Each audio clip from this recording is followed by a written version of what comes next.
We found out that there were a lot of porky pies probably told to the royals and even to Harry when they met her, and in order to cover up, oh my God. Heavyweight royal correspondent has just detonated what can only be described as a carefully engineered bombshell, an article dripping with pointed insinuation that has sent tremors rippling all the way to the gates of Buckingham Palace. Without making a single direct charge, the piece stitches together a web of damning details, all converging on one name: Meghan Markle, the Duchess of Sussex, and the explosive question of whether she secretly used a surrogate to carry her children. The reaction online was instantaneous and volcanic. Archived footage, old interview clips, and pregnancy photographs spanning years were pulled from the depths of the internet and placed under a microscope. The Sussex name blazed across global trending lists within the hour. And at that very moment, Prince William, already deep in what insiders describe as a sweeping internal reform of palace operations, was urgently pulled aside for a private briefing. Conversations behind sealed doors at Kensington Palace followed swiftly. Classified records were retrieved. The mood inside the palace walls reportedly turned suffocating. Across the ocean in California, Meghan has said absolutely nothing. No rebuttal, no statement, no fire returned. And that silence, deafening, prolonged, unexplained, has only intensified the firestorm, persuading a vast portion of the watching world that something far more serious lurks beneath the surface. William now mobilizing the full constitutional weight of the crown to protect the throne's future? Or is this the opening salvo of an all-out confrontation with the woman his brother chose over the monarchy? And is Meghan's silence a calculated chess move, or the quiet before a very public unraveling? In the brittle cold of early 2026, just as the deep fractures carved into the royal family since the seismic rupture of 2020 had begun, however tentatively, to show signs of healing, a new disturbance crept out from the murkiest corners of London's media establishment. Its author was no sensationalist hack chasing clicks. This was a figure known for operating in near total obscurity, a royal correspondent of formidable reputation, possessed of a labyrinthine network of palace sources cultivated over decades. This journalist had rarely broken cover in public, but whenever they chose to write, those words carried the crushing authority of institutional knowledge. The kind of authority that does not merely inform, transforms. The article that emerged was not built on rumor or bluster. It was a precisely engineered construction threading together seemingly unrelated details surrounding the pregnancies of Meghan Markle, the American actress who had swept into the royal family amid breathless fanfare and departed amid wounds that showed no sign of fully closing. The piece never explicitly named its target nor leveled a direct allegation, but its intent was unmistakable. It raised the specter of concealed surrogacy, then pivoted to the coldly legal question of whether children born through such an arrangement could constitutionally hold their current positions in the British line of succession under statutes that stretched back centuries. The reaction on social media was like striking a match near an open gas line. Those who had long harbored skepticism toward Meghan immediately resurfaced archival content, television appearances from 2019 surrounding Archie's arrival, footage from Lilibet's California birth in 2021, and subjected every image to frame-by-frame scrutiny, measuring what they saw against what they believed biology should look like. The debate rapidly shed its emotional clothing and dressed itself in cold legal language, which made the atmosphere around the Sussex name feel even more suffocating and inescapable. In London, a printed copy of that article found its way onto the desk of the Prince of Wales. The William who received it was not the temperate, measured elder brother of years past. Years of absorbing body blow after body blow, culminating in the 2023 publication of Spare and its devastating portrait of palace life, had forged in him something harder and more uncompromising. His singular focus since ascending to his current position had been to place the monarchy's credibility beyond all question. In an era demanding institutional accountability, any opacity over the most fundamental issue of legitimate succession was not merely embarrassing, it was existential. William's eyes moved carefully over the legal passages embedded in the article, references to certification obligations, Home Office documentation, and the historical requirements governing recognized heirs. He understood, with absolute clarity, that this had long ceased to be a story about sibling estrangement or a transatlantic clash of values. This was now a matter of constitutional law, of institutional survival, of the crown he would one day carry. A handwritten note circulating quietly among senior courtiers captured the prevailing dread in one sentence. If this holds any truth, the consequences will not remain contained to press coverage. The implication was understood by all who read it. If the heir's legitimacy became contested, the monarchy's most irreplaceable asset, the trust of the public, would not crack. It would dissolve entirely. Alone, in his private study, the only sounds the steady whisper of a fire and the faint mechanical tick of a clock, William crossed the room and placed the printed article on the great oak desk. The gesture carried finality. He understood that silence in certain circumstances could be read as compassion. In this one, it would be indistinguishable from complicity. No uncertainty that places the foundations of this institution in doubt will be permitted to stand. The words were spoken quietly, to no one in the room. They were not a pronouncement for public consumption. They were a covenant between William, the crown, and the unbroken chain of history he had been born to protect. Thousands of miles away, behind the drawn curtains of the Sussex estate in Montecito, the California sun appeared unable to penetrate the atmosphere that had settled over the property. Where London hummed with restrained but purposeful activity, here there was a stillness of an entirely different nature. Not the peace of resolution, but the pressurized quiet of someone calculating their next move with extraordinary care. Meghan Markle, who had spent years demonstrating an almost preternatural instinct for narrative control, who understood lighting, timing, and message with a precision that her critics grudgingly acknowledged, had chosen a form of complete withdrawal. No appearances on sympathetic platforms, no statement released through Arkwell, no carefully worded response designed to reframe the story. And that absence, paradoxically, had become the story. In the blue half-light of the villa's sitting room, the glow of a phone screen cast sharp shadows across Meghan's face as she scrolled through the torrent of commentary, analysis, and accusation. Her expression was controlled, but the control required effort. This particular wave of criticism was structurally different from anything that had preceded it. It was not about fashion choices, perceived protocol violations, or interpersonal conflicts with palace staff. This went directly to the identities of her children, to Archie, to Lilibet, to the question of who they were, constitutionally, under British law. Media analysts had begun treating Harry's own memoir as evidence to be interrogated.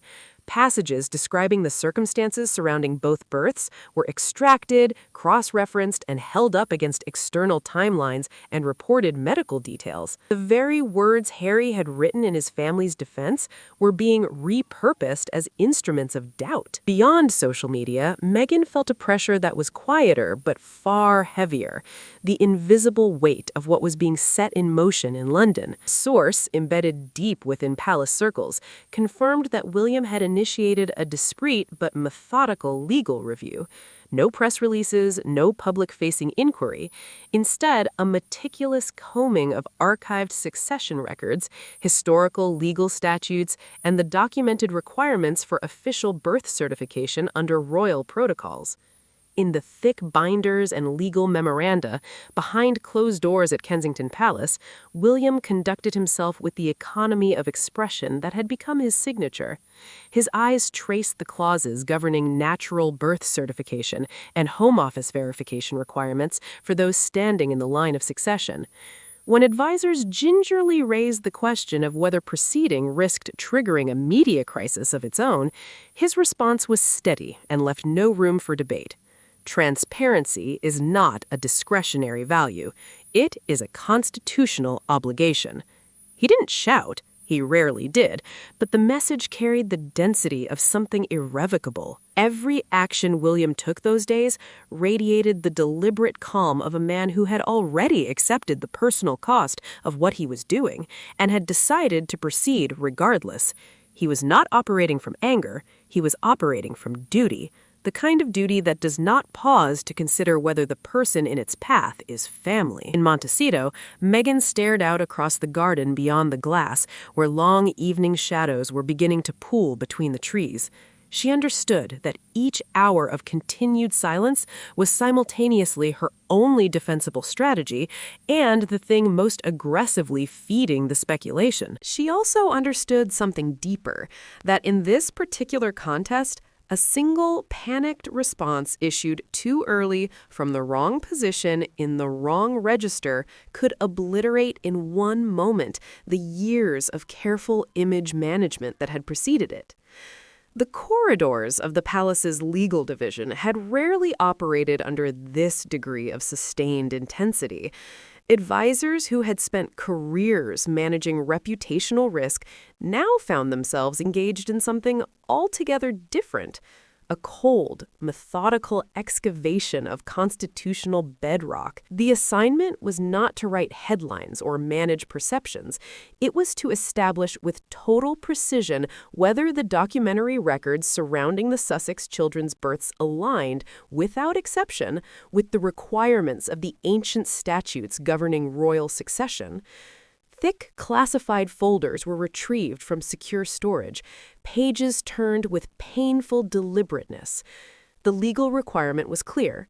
Heirs recognized under British royal tradition must be born through natural means, with the process certified and witnessed according to standards set by senior courtiers and verified by appropriate medical authorities. Every theoretical scenario, however remote, involving surrogacy was placed on the analytical table and measured against these requirements with forensic patience. As word of the internal review began to seep beyond palace walls, as it always inevitably does, London's press corps pounced. Major publications began raising questions in print. What exactly required this level of constitutional expertise? Why were documents of this nature being examined by the palace's most senior legal minds?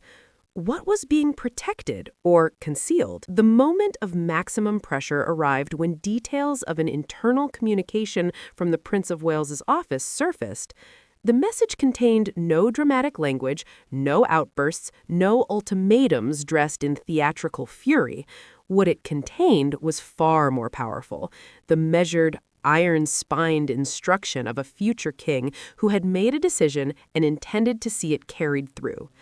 William had directed that every point of ambiguity in the relevant files be resolved definitively before circumstances evolved beyond the palace's ability to shape the outcome.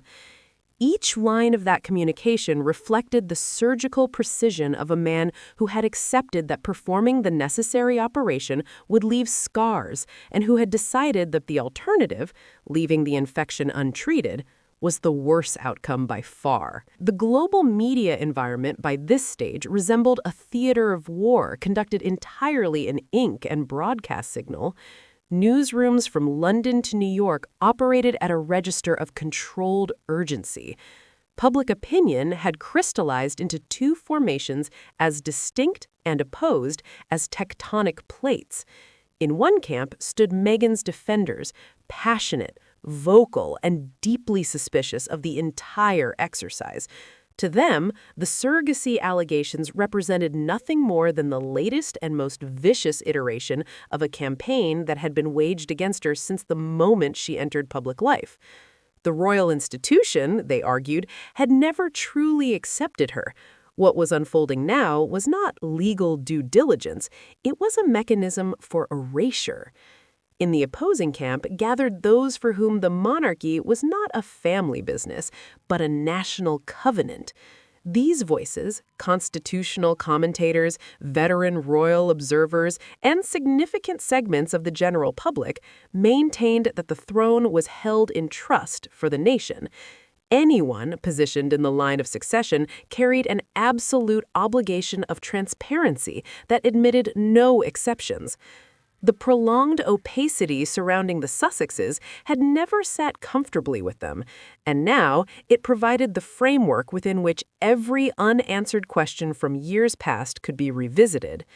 The debate crossed into a new register entirely when a constitutional law expert appeared in a televised interview and set out, with academic dispassion, precisely what the legal consequences of a certification irregularity might entail. If the documented record surrounding an heir's birth failed to meet the statutory requirements, that individual's position in the line of succession could be placed in suspension until full and unambiguous proof was produced. The expert offered this as a purely theoretical observation. The public received it as a thunderclap. Archie and Lilibet's positions, already the subject of intense speculation, now felt genuinely precarious in the imagination of millions of viewers. At Kensington Palace, William stood at the window overlooking the unlit formal gardens, his silhouette framed by the warm light spilling from the study behind him. The noise of the public debate did not reach him here, but its weight did. He had no interest in what the argument looked like from the outside, in whether he appeared ruthless or measured, cold or principled. Those were questions for commentators. His question was simpler and more consequential. What did the law require, and was he prepared to enforce it regardless of who was affected? His hands, clasped behind his back, tightened fractionally. The law is the architecture of the crown, and the architecture must hold, regardless of who is standing inside it when the inspection takes place. It was not revenge. He was not pursuing a personal reckoning with his brother. He was protecting something that had existed for centuries before either of them was born, and that would need to continue existing for centuries after both of them were gone. The night deepened. The palace grew colder. William did not move from the window. He understood exactly where he stood, at the precise boundary where brotherhood ended and sovereignty began. He had crossed that line. He had crossed it deliberately, with full knowledge of what it meant, and he had not looked back. Back in Montecito, the sun-saturated calm that had always been the defining characteristic of the estate felt like a memory from someone else's life. After days of absolute silence, Meghan's team finally showed signs of movement. What emerged, however, was not the decisive, transparent counteroffensive that might have shifted the momentum. It was something halting, tentative, and fatally delayed. A series of carefully worded but structurally defensive gestures that arrived long before the window for their maximum effectiveness had closed. In her private study, Meghan worked through draft after draft of potential statements with her communications advisors. Every sentence was weighed, trimmed, and reworked, but the fundamental problem could not be edited away. Responding to a crisis only after that crisis had already calcified in public consciousness did not position her as someone who had been wronged. It positioned her as someone who had been caught. Small, involuntary gestures, the repositioning of objects on the desk, the tap of a pen against wood, the fractional tension around her eyes, told a story that no press statement could neutralize. The controlled exterior was holding, but only just. The sense of a dam being shored up brick by brick, even as the water continued to rise, was almost tangible. Public opinion had moved past the specific question of surrogacy and into something broader and more corrosive, a generalized suspicion about the Sussexes' relationship with the truth across the entire arc of their public life. Critics began pulling threads from 2020 onward: the selective deployment of privacy as armor when convenient, the simultaneous monetization of intimate personal narratives through heavily compensated media partnerships. The contradiction, long dormant, was fully awakened. A palace source revealed that within the institution itself, a quiet but consequential divide had opened. Some senior advisors counseled restraint, the conventional wisdom of containing damage by minimizing oxygen to the fire. William was immovable. He would not allow ambiguity to be buried.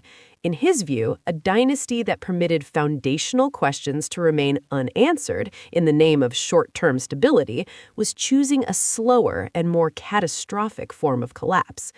His position exerted a gravitational force across the Atlantic, pulling the Sussexes inexorably towards a confrontation with facts they had spent years managing rather than addressing. The morning newspapers the following day were nearly identical in their focus. One question, in various formulations, dominated every front page. If there is genuinely nothing to conceal, why has everything been managed in deliberate obscurity? It was not merely a headline, it was a verdict. Provisional, but already settling into the public consciousness with the weight of something that might prove permanent.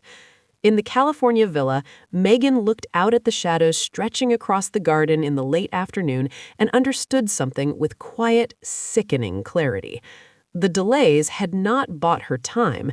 They had cost her ground she could not now recover. After weeks of meticulous, almost surgical examination, legal scholars cross-referencing centuries of constitutional statute, senior courtiers reviewing archived documentation with painstaking care, the formal review at last reached its conclusion. The finding, when it came, was measured and deliberately precise. There existed no definitive, legally admissible evidence of any breach of the rules governing succession. No document, no witness testimony, no medical certification had been found that established with certainty a violation of the ancient protocols. On paper, the positions of Archie and Lilibet in the line of succession remained formally uncontested. But formal clearance and genuine resolution are not the same thing. They had never been further apart than they were in this moment.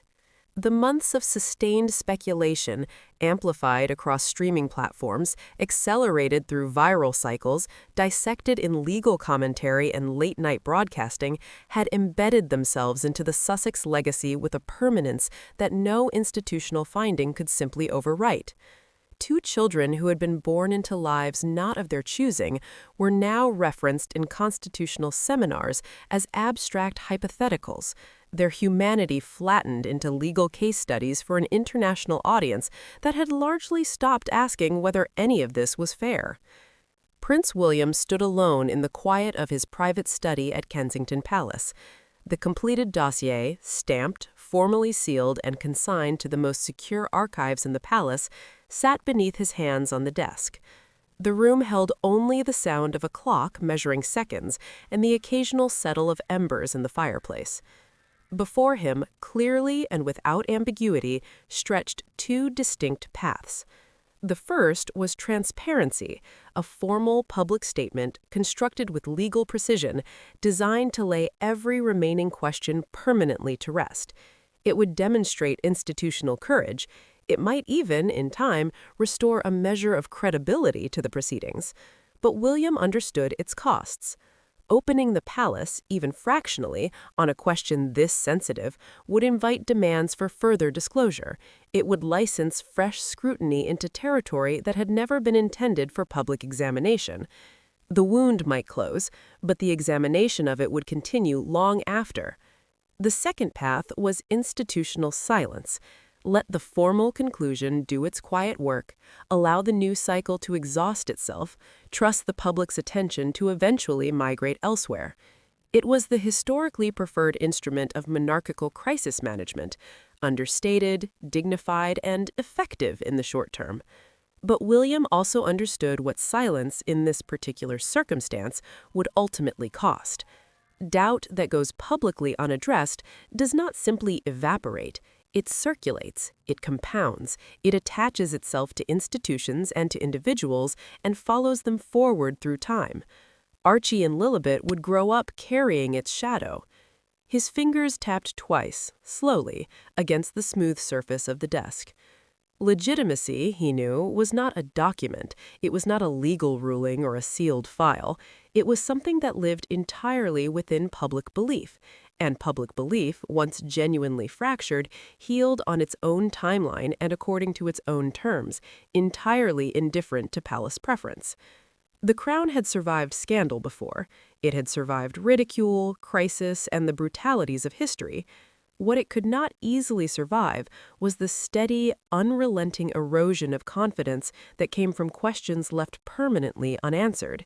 Silence today might purchase a season of calm, but it would leave the next generation of this family navigating the same insinuations across an entirely different media landscape, with none of the institutional tools currently available to contain them.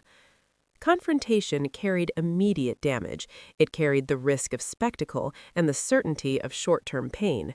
But it also carried something silence never could, the possibility of finality. Across the Atlantic, in the golden hills of Montecito, Meghan moved through her days beneath a pressure that had become as constant and ambient as weather. Nothing she did now occurred in a neutral register. A photograph from a school pickup, a brief wave at a fundraising event, a single line posted to social media, all of it passed through the same refractive lens of accumulated suspicion before reaching the public. Every expression was assessed for authenticity. Every absence was assigned a motive. She knew with the particular clarity that comes from having lived inside the machinery of public image management for years that trust does not respond to press releases. It does not return because you have been vindicated on paper. Once it fractures at a foundational level, reconstruction requires time measured in years, not news cycles, and demands a consistency of transparency that cannot be manufactured retroactively. It has to have been there from the beginning. She understood now, in the way that one understands something fully only when it is too late to act on that understanding, that the ambiguity she had allowed to persist for whatever reasons and under whatever pressures had seemed compelling at the time, had not remained ambiguity. It had become inheritance. Her children would carry it forward, not as a scandal exactly, but as a permanent qualifying asterisk, a question that formal proceedings had technically closed without ever truly answering in the place where it mattered most, in the collective imagination of the people watching. The chapter did not close with ceremony or dramatic confrontation. It closed the way the most consequential institutional shifts often do, quietly, through the gradual recalibration of internal standards rather than the announcement of external ones. The monarchy would continue its evolution. It would adopt new communication approaches, embrace causes that resonated with younger generations, adapt its language and its visibility to the expectations of a world that no longer extended automatic deference to ancient titles. That evolution was both necessary and ongoing. But one principle emerged from everything that had unfolded, not proclaimed, not published, but understood with absolute clarity by everyone operating within the institution's innermost circles. Ambiguity in matters of succession was no longer a condition to be managed or tolerated. It was a vulnerability to be systematically eliminated. Going forward, any shadow that fell across the clarity of the line of inheritance would be met with immediate, thorough, and fully documented examination, not as punishment, not as precedent for political maneuvering, but as doctrine, as the only defensible standard for an institution whose entire claim to public trust rested on the integrity of its foundations. William did not hold a press conference. He did not authorize a briefing designed to dominate the next morning's headlines. He simply established the standard and let it stand without annotation. Outside, the floodlights of Buckingham Palace continued their nightly vigil against the London dark, as they had for generations, as though nothing had changed. But within the broader public consciousness, the questions had not been filed away as neatly as the documents that supposedly answered them. They drifted on, softer now, lower in register, murmured in drawing rooms, debated in long-form publications, flickering behind the eyes of a generation that had watched all of this unfold and was already forming its own conclusions about what the crown was, what it stood for, and what it would need to become if it hoped to hold their trust in the decades ahead. The formal record was sealed and secured, but public trust, more delicate, more autonomous, and more indifferent to institutional authority than any legal ruling, continued its slow, uncharted passage across waters that no palace could control and no correspondent could fully map. After reading through this story, do you believe Prince William's relentless pursuit of transparency reflects the instincts of a truly responsible future monarch, or does it mask a more personal calculation to permanently sideline Harry and Meghan's family from royal life? Drop your perspective in the comments. Don't forget to like, share, and subscribe, and tap the next video on your screen right now. You won't want to miss it.